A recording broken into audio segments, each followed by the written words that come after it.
내가 지금 꿈을 꾸나? 그렇게 생각할 수밖에 없다. 나는 지금 처음 보는 사무실에 앉아 있으니까. 그것도 어마어마하게 크고 좋은 사무실에.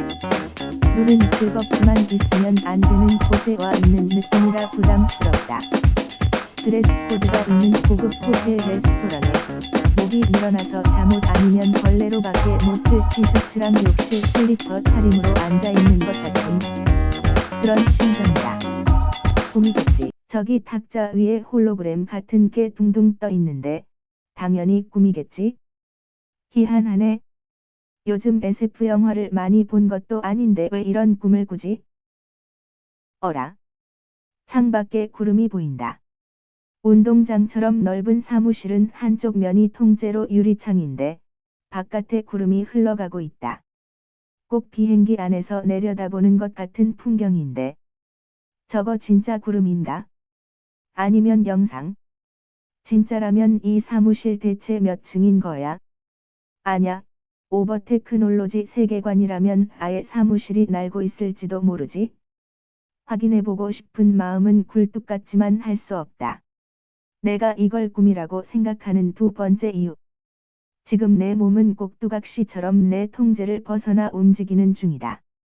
저절로 고개를 돌려 창밖에 구름을 한 번 봤다가 손목시계도 한 번 봤다가 주인공 슬슬 두시네요. 입이 저 혼자 움직이면서 말까지 한다. 내가 통제할 수는 없지만 감각은 확실하게 느껴진다. 시각, 청각, 후각, 피부감각. 미각은 정확히 모르겠지만 침을 삼키는 게 텁텁한 걸 보면 이것도 느껴지는 것 같고 좀 소름 끼친다. 이게 자각몽이라는 거구나. 그러네요. 정 대표님 준비되셨으면 슬슬 인터뷰 시작할까요? 사근사근할 말투. 내 고개가 돌아간다. 맞은편에 앉은 여자를 바라보다 있다. 40대 중반쯤으로 보이는 여자다. 목소리만 듣고 푸근한 얼굴을 상상했는데 전혀 아니었다. 밝은 금발의 수트커트. 잔주름 위에 뾰족하게 그린 눈화장이 까다롭고 도도한 인상을 풍긴다. 포인트는 잉크처럼 선명한 검은색 입술. 검은색 입술. 립스틱 취향 참 특이하네. 그런데 내가 이 여자를 어디서 본 적이 있나? 꿈속에 나오는 등장인물은 현실에서 본 얼굴로 조합된다고 하던데. 주인공. 그러시죠. 주인공. 그런데 뭐하러 박 국장님까지 오셨어요? 박 국장. 정 대표님 독점 인터뷰인데 당연히 직접 와야죠. 그래야 대표님이 시간도 좀 더 빼줄 거고. 안 그래요?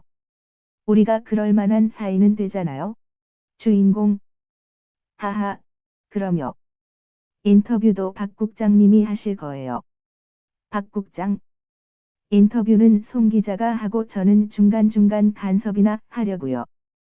저야 정 대표님 스토리를 알 만큼 아니까.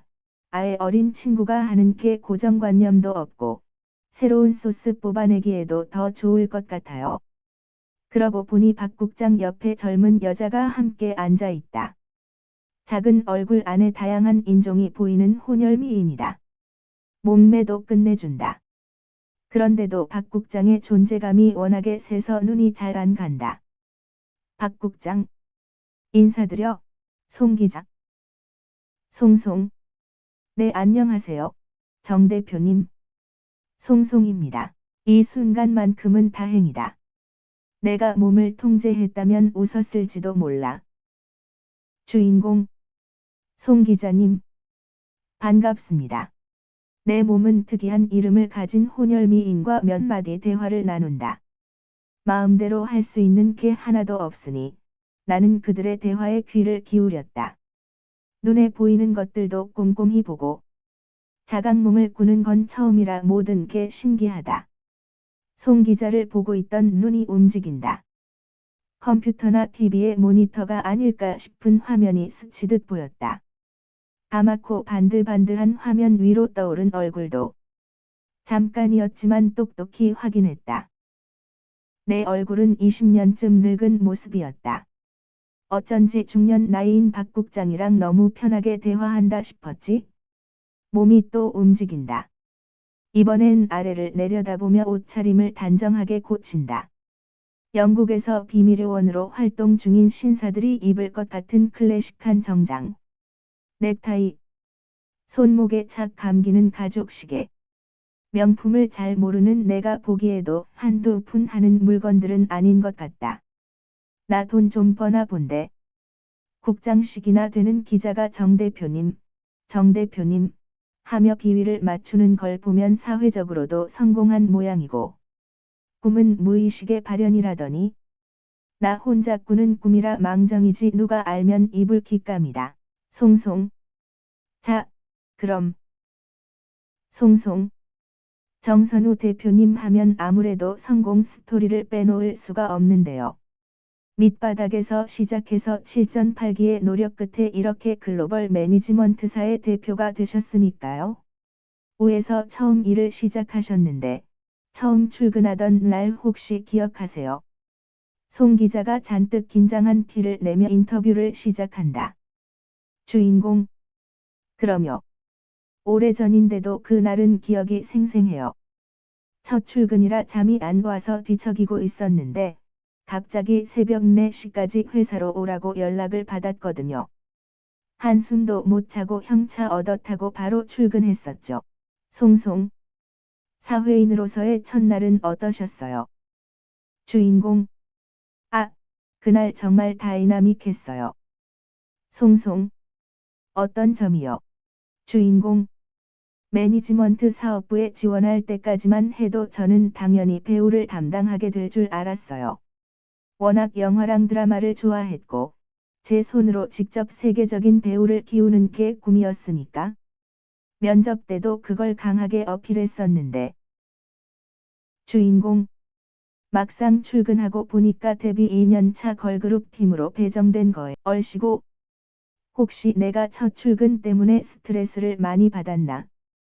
그래서 이런 꿈을 꾸나? 나는 실제로 우에 입사 면접을 받고 합격 통지를 받았고 첫 출근을 앞두고 있다. 배우를 담당하고 싶은 것도 맞다. 내가 우에 지원한 이유도 배우 풀이 넓고 탄탄하기 때문이다. 그 중엔 충무로 흥행보증수표나 한류스타 같은 타이틀을 달고 있는 톱스타도 여럿이고 작은 배역이지만 할리우드로 진출한 배우도 있다. 우에서 합격 통보를 들은 이후부터는 어떤 배우에게 배정될지에 대한 기대와 걱정으로 밤잠도 설쳤다. 그런데 난데없이 걸그룹. 이름은 모르지만 우에 걸그룹이 있다는 건 안다. 설립 이후 쭉 배우들의 매니지먼트만 담당하다가 몇 년 전부터 아이돌 기획으로 영역을 확장했다고 들었다. 아이돌 산업이 레드오션이라고들 하지만 그래도 일단 띄우기만 하면 수익성이 좋으니까. 처음 기획한 건 11인조 보이그룹인데 전생에 나라를 구했는지 1집 앨범을 발매하자마자 빵 떴다. 괴물 신인이라고 불리며 그해 신인상이란 상은 다 휩쓴 효자그룹이라고 우에 기사에서 봤다. 그룹 이름은 가물가물한데 별명은 기억난다. 초등학생들이 환장한다고 초통령. 데뷔한 그 해의 투자금 회수, 흑자로 돌아서며 돈을 갈피로 쓸어 담았댔지. 그 성공에 고무된 우는 기들이 벌어온 돈을 그대로 다시 투자해 본격적으로 아이돌을 키우기 위한 인하우스 시스템을 구축했고 새로운 걸그룹을 시장에 내놓았다. 내가 아는 건 딱 여기까지다. 내가 읽은 우 기사들에는 걸그룹에 대한 정보가 많지 않았으니까 뭐 망했나 보지. 그 이상은 관심이 없어서 알아보지도 않았다. 난 걸그룹이 아닌 배우를 담당할 거니까. 송송. 그때부터 넵튠이랑 정 대표님의 인연이 시작된 거네요. 넵튠.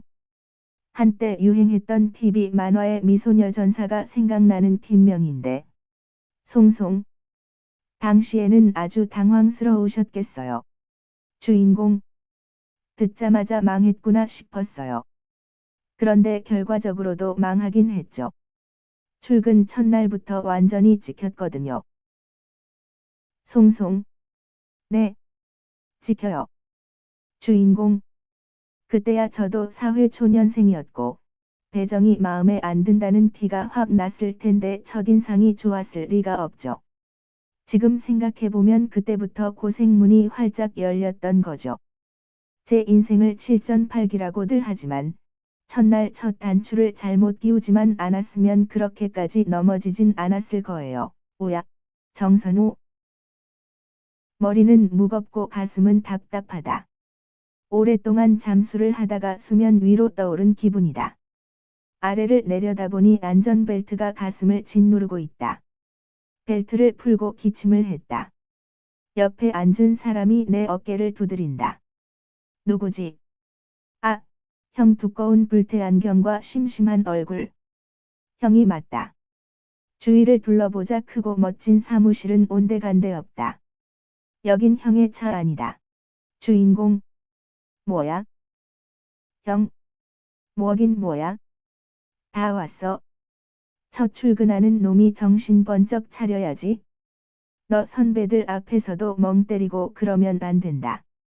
내가 매니저는 잘 모르지만 어떤 직업이든 신입은 무조건 빠릿빠릿해야 돼. 주인공.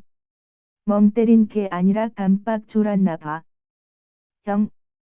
졸긴. 너 10초 전에도 나랑 얘기하고 있었는데. 눈도 뜨고 있었고. 주인공. 무슨 소리야? 나 꿈도 꿨는데. 형. 10초 만에 잠들어서 꿈까지 꿨다고. 형이 비웃는다. 내가 생각해도 그렇다. 그런데 난 분명 꿈을 꿨다.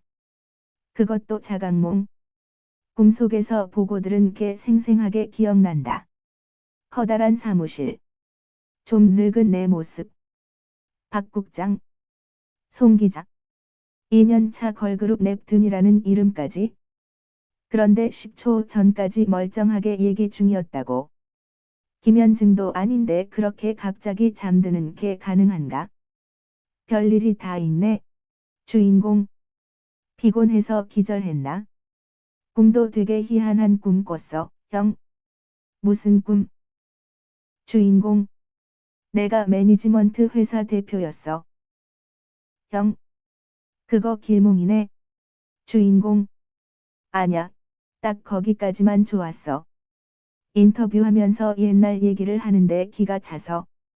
올해 첫 출근을 했는데 배우가 아니라 2년차 걸그룹 팀으로 배정됐대.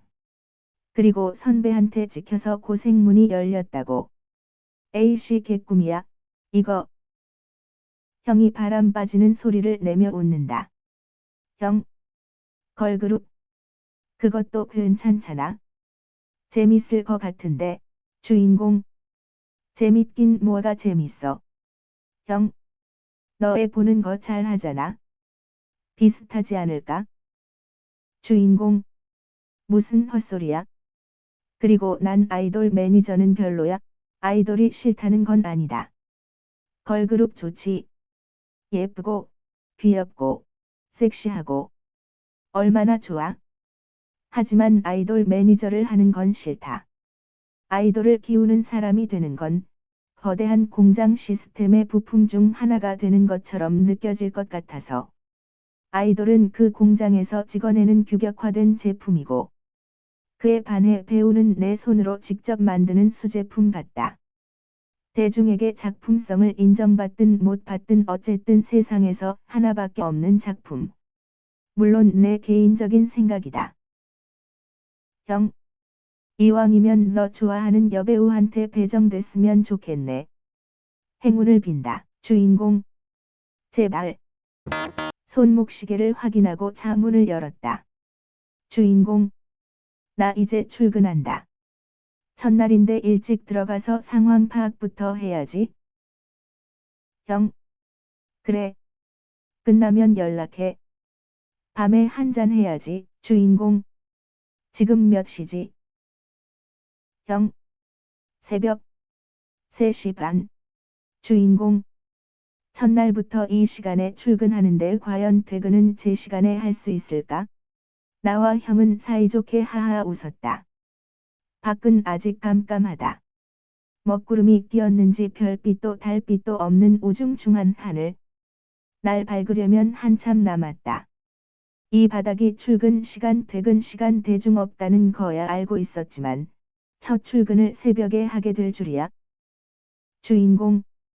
어쨌든 상황 봐서 연락할게. 태워다줘서 고마워. 형. 그래. 화이팅. 차에서 내리자 차갑고 텁텁한 새벽 공기가 정신을 번쩍 들게 한다. 나는 기지개를 켜고 청담동 빌딩 숲으로 들어갔다.